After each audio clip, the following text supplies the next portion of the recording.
Okay, what is up, Earth's mightiest subscribers? It's Ernie, Blerd without fear.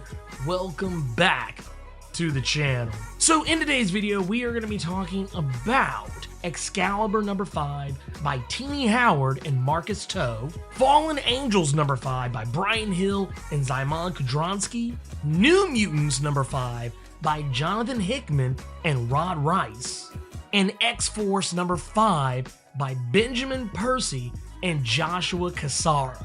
And in this video, we're pretty much going to be tackling what happens when you're so used to facing enemies who hate you for being what you are, when eventually at some point, you wind up facing enemies who don't care what you are and only care about what you can offer. And we're also going to figure out what exactly Apocalypse was up to with Rogue. We're going to get a little bit more clarity on what's going on in Fallen Angels, and we're going to be heading back to space with the New Mutants. We're going to talk about all of this and more right now, but first, let's hit that intro. Word to wise, grass only greener when it's fertilized.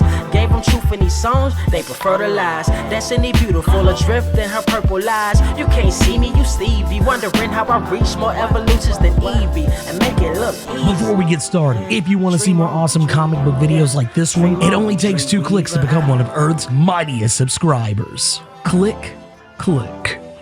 Okay, so let's jump into Excalibur. So the whole issue here is that with Rogue, who has been knocked out cold into a coma since issue 1, well, we finally find out why this was a thing in the first place. You see, this was all a plan by Apocalypse from the jump, because of course it was. He engineered the events of her touching the portal, knowing that she would wind up absorbing those energies from the portal's ties to both Krakoa and Otherworld. What he didn't plan on was Gambit asking Prestige to root around in Rogue's head and wake her up ahead of time. Papa Apoc's plan was very specific. She had to stay asleep until he got the stone from Richter and Gambit. Only Gambit was sent careening into the pit because he stole the stones instead of asking for them, and Richter, well, he accidentally used the power of the stone to give him enough power to save Gambit. Now the stone is useless to Apocalypse, and Gambit, well, Papa Apoc learned of his plan to save Rogue ahead of schedule, and he beats Gambit to a bloody pulp. And before he can even muse over whether Gambit's bones, now infused with the energy because of what Richter did to save him, before he can even wonder if Gambit's bones would serve his purposes, who should arise in time to see it? Rogue. And in a blind rage, she decides it's time to take him out. Despite the fact Apocalypse was doing what he was doing for the greater good, he was in fact working an incantation that would close the portal, allowing all those mythical creatures that escaped last issue, you know, thanks to baby Shogo going all Drogon on everything in Otherworld. And he can't finish the incantation if Rogue is beating the brakes off him and sapping his life force. And that's just it. Apocalypse knows this. In fact, he wanted it. He wants Rogue to take everything he's got. Besides, he can be revived. Rogue takes everything, merging Apocalypse's energies, which is no different from the energy signatures that he needed from the stones. Hell, perhaps his is even a better source, considering he's as ancient, if not more ancient, than the stones that he wanted. And she unleashes a wave of magic energies that gets rid of all the monsters and fixes the portal, presumably. And Gambit, he's not even dead. Apparently, he was just napping. There's only one problem. Rogue has taken so much of Papa Apoc's energy that she's literally become him, only with a southern twang. Now let's move on over to Fallen Angels number 5. In this one, as we finally hit issue 5, we get some sense of what Psylocke needs to do, and whatever the hell it was that she saw or thought she saw, she did in fact see an aspect of Apoth, an aspect that wants her to end its opposite self, the bad one, presumably. And the only way she can do that is if she trains harder and becomes the very best she can be. Training in the hyperbaric chamber, training at 1,000,000 times Earth's normal gravity. No, not really. I'm just being facetious here. She asked Mr. Sinister to give her a power upgrade, give her more of what Betsy took when their bodies were separated. But Sinister has a simpler solution. He takes a piece of overclock that Quanon brought him, and they use it to separate her mind from her body and help her enter the Matrix? I mean, it's cyberspace, so we're just gonna call it the Matrix. Sounds way better. And less 90s. Or maybe more 90s. Honestly, the most interesting thing in this book only takes up 2 of its pages, and that's the moment that Quanon admits to herself, in her mind at least, not out loud, when near Betsy, that she doesn't even blame Betsy for any of their history. And one day, she may even forgive her, but not until the day comes when she no longer feels like they share the same body. That said, thanks to Cable's return, he and X-23 have put together a squad to go after Apoth once and for all alongside Quanon, the very thing that this story has been slowly building towards since the jump. They bring along Bling and Husk to help aid them in this mission, and Psylocke even has Magneto's blessing, yet again, to do something that flies in the face of all Krakoa is about right now. Hell, everything they built. Apoth isn't a mutant threat, he's a human threat. There's nothing Apoth can do that would affect Krakoa, only humanity. Even Sinister knows this, but what Magneto knows and Sinister doesn't is what it's like to suffer and scrape as a child to grow to be an adult and not want to witness others suffer the same thing you did. And like he says, Psylocke understands heaven so well because she's been through hell. He even gives her his own personal airship fighter. And all we know by this point is that Apoth is waiting on her and the rest of the gang. So hopefully there will be a fight and they will hopefully get this over with. Jumping on to New Mutants number 5. Now I'm going to take a real deep breath here. Now remember the New Mutants and how half of them are stranded in the far reaches of Shi'ar Space and being forced to escort Deathbird back to Shi'ar civility in return for wiping their records clean because they did some dumb shit when they were hitching a ride with the Starjammers, you know, like trying to steal the Brood King egg that Corsair was trying to steal first? Well, yeah, apparently that's still a thing. Only problem is, now that they have Deathbird, Gladiator, who is essentially leading the Shi'ar until Xandra is of age, or rather because he's planning to go back to being a field general so he can fight all of his wars. He's been instructed to keep Deathbird's return quiet from the public. She's seen as a bit of an agitator and polite society may not want her back. Or maybe they do. You see, her bloodline is considered one of the ancient ones, and she technically has a claim to the throne, so Oracle has convinced him to keep this all hush-hush, something that he's not crazy about, but he does it anyway. Because you see, Oracle is planning to have Deathbird and anyone with her, that's right, New Mutants included, assassinated by a whole-ass Shi'ar Death Commando squad. Some of the meanest, roughest, rootinest, tootinest, shootinest killers this side of the universe, and they're all as ugly as they are deadly. Well, all but one of them. She's still pretty deadly though. Oh, and old Sunspot? Yeah, he's trying to close down Deathbird because of course he is. And Deathbird, she ain't here for it because of course she isn't. The problem here is that the Death Commandos don't really know anything about the New Mutants. So when they pull up, it doesn't go the way they think it will. They were prepared for a whole ass Super Guardian in Smasher, maybe even Cannonball, but Magic, not so much. You see, Magic is only really here to do 2 things. Or fight. And ain't nobody trying to fight. So it's time to fight. And since none of them are human, Magic can kill with impunity. Even in space, Krakoan law still stands. We'll get a little more into that when we talk about X-Force. Even the other mutants are having a gay old time, running these Death Commandos fades crazy. Unfortunately, their leader, Black Cloak, gives even less fucks than Magic. He says screw it, and he destroys the New Mutants' entire ship, leaving everyone spaced, including his own Death Commandos. Hell, even Chamber and Mondo get spaced as a result of this, who didn't even want to fight in the first place because they just wanted to have drinks. They ain't shit. Hashtag ain't shit squad for life. Now we're moving on into X-Force number 5. This is where everything's getting good. Now, some of the things we learn in this book, we learn that first and foremost, Black Tom Cassidy's powers well, they're out of control. His abilities are becoming far more powerful than anyone realized, and it's very likely all thanks to Krakoa. Hell, he's even using his powers in his sleep and building whole-ass statues of Juggernaut in his sleep and basically teleport himself using Earth Meld. It's getting really weird for him in a really D&D way, and I'm kind of here for it. And we also find out that Forge, in times of need, has a special piece of Krakoan tech that is not unlike the power loader Ripley piloted against the Xenomorph Queen in Aliens. Now, as for Domino, because you gotta remember, Wolverine has literally been blown in half and Kid Omega is literally decapitated. So this entire mission falls down to Domino and Forge, and Gateway, who Black Tom Cassidy had to corral up and get him to stop messing around with his meditating and come help his mutant pals. And when they pull up, between a whole ass Forge and a Krakoan power loader, a whole ass Gateway, and Domino with a whole ass new Krakoan gauntlet, they're able to make quick work of the human soldiers that killed Wolverine and Kid Omega.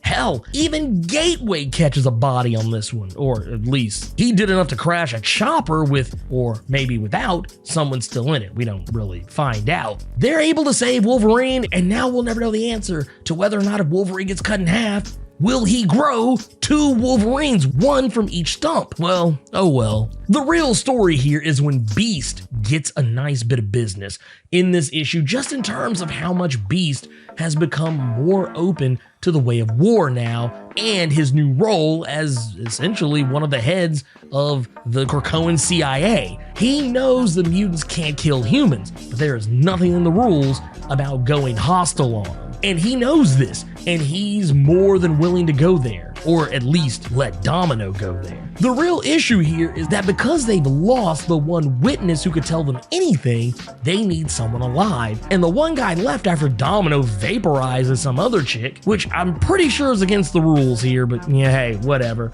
Domino doesn't want to let this one guy live. As far as she's concerned, he's a piece of shit like all the rest of them, and he's a post-human most likely, or a clone. He has no feelings, no life, no nothing. But she's wrong. Now, one thing she's right about, he is a piece of shit, but she's wrong about everything else. He, in fact, does have all those things. He has a life, a past, memories, a home, a military record, and a rescue dog named Rufus that he won't shut up about. Thing is, it's enough to make Domino see past all her rage and pain and get back to the mission as Beast demands. Beast has gone all in on this new role, and he is not here for Domino disobeying his orders. He's even threatening to pull rank on her if she tries to kill this guy. But where the real nuggets of the story actually come into play is when they capture this guy back to Krakoa so he can be interrogated. You see, we find out that this guy and his outfit weren't Xeno.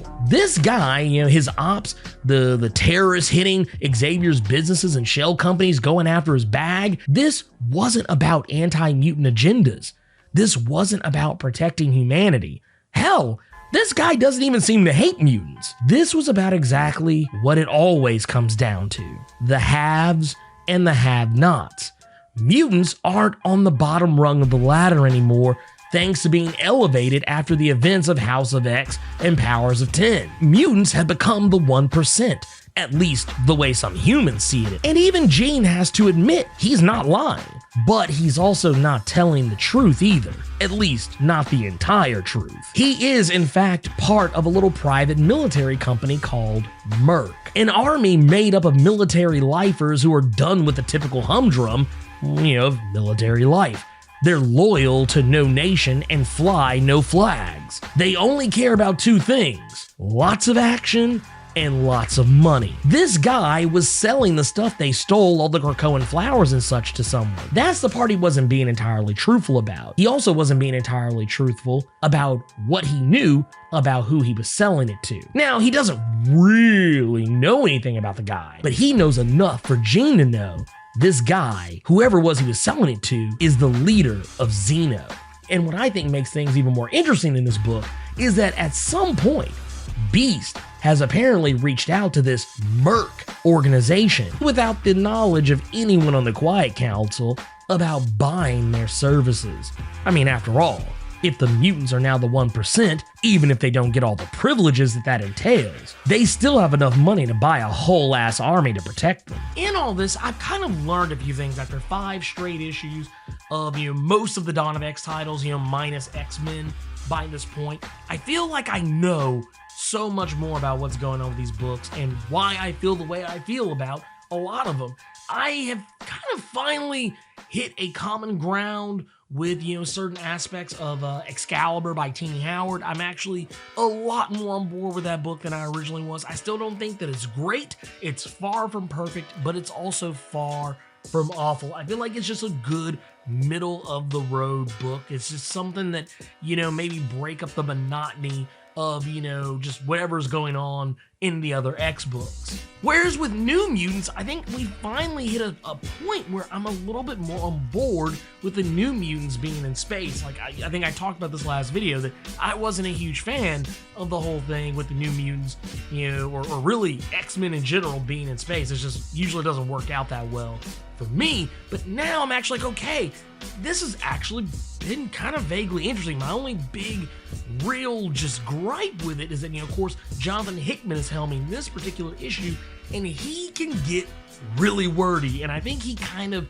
just assumed that no one was going to remember what happened in the first 2 issues of New Mutants, and now he's got this full, like the first, I think, 3 or 4 pages of this issue are all about getting you caught up on what happened in the first 2 issues. Like, no, we don't need that. You're wasting too much time. And it's one of the few times you'll ever hear me criticize Jonathan Hickman. Yeah, it was one of those things I was like, man, I don't really need it. And honestly, I'm still, even with all that being said, I'm still more interested in what my girl Boom Boom is doing back on the farm when she's in full-on Shannon Sharp mode.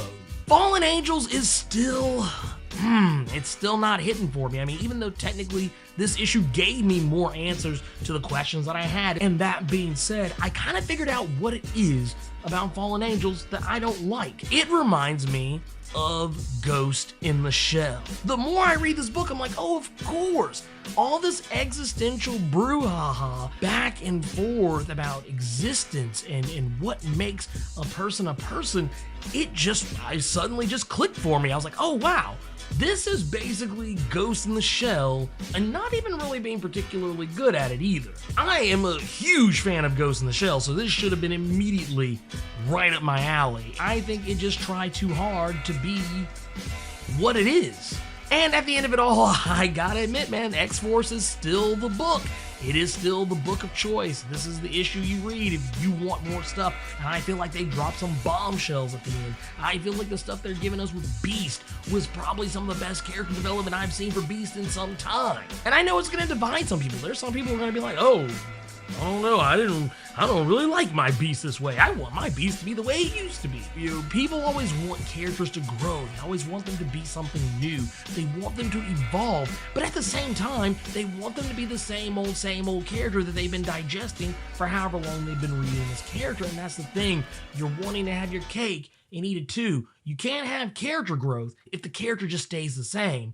And the thing is, I actually really I know some people are going to hate what's going on with Beast right now, and they're going to feel he's acting out of character, but that's the thing. That's the whole point of this whole Dawn of X thing, is that, yes, the X-Men are changing. Their minds are changing. Their personalities are changing to match the new world they find themselves in after all the history that they've dealt with for the last, I don't know, almost 60 freaking years. Gotta give it a chance. But anyways, I still think it's the best book out of the entire bunch. My power rankings, they have gone largely unchanged. It's still X-Force at number 1. X-Men and Marauders, they kind of shift between number 2 and number 3. They kind of trade those 2 spaces back and forth, with New Mutants and Excalibur doing the exact same thing, occupying either, the 4th or 5th space at any given time, and Fallen Angels is just sitting at the bottom at number 6, and it's not even that close between 5th and 6th place. But anyways, let me know what you thought about these Dawn of X titles. X-Force, New Mutants, Excalibur, and Fallen Angels number 5. Sound off in the comments. So hey, you made it to the end of the video. Awesome for you. If you enjoyed this video, and if you made it this far, I don't see how you didn't, do me a favor. Hulk smash that like button. And if you want to see more awesome videos like this one, make sure you click subscribe so you can become one of Earth's mightiest subscribers, and tap that bell so you know when I post up. Also, feel free to go check out my Patreon, where if you chuck in $1, you can get early access to most of my videos up to a week early. And if you have time, make sure you swing by nerd901.com, where you can find more of my content as well as other amazing stuff. Anyways, until next time, I love you 3000 plus ultra!